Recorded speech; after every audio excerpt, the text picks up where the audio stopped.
আমূল বদল। মার্চ থেকে রেশন কার্ডের সামগ্রী নেওয়ায় নয়া নিয়ম, প্রভাবিত হবেন গ্রাহকরা। রেশনিং ব্যবস্থায় আমূল পরিবর্তন ঘটাতে চলেছে কেন্দ্রীয় সরকার। ডিজিটাল রেশন কার্ডের পর এবার ইপিওএস পরিষেবা চালু করতে চলেছে সরকার।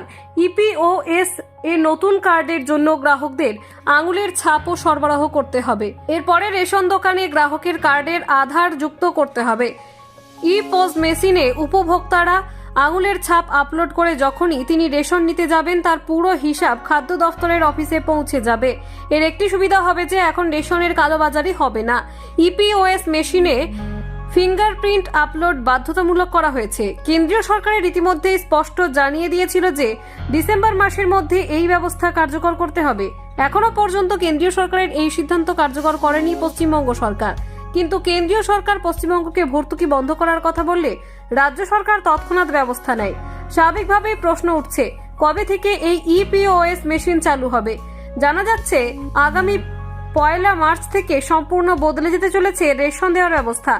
গোটা দেশেই 1 মার্চ 2024 থেকে সম্পূর্ণ নতুন পদ্ধতির মাধ্যমে খাদ্য সামগ্রী দেওয়া হবে গ্রাহকদের। সুরক্ষা আইনে সুবিধাভোগীদের সঠিক পরিমাণে রেশন পাওয়া বাধ্যতামূলক।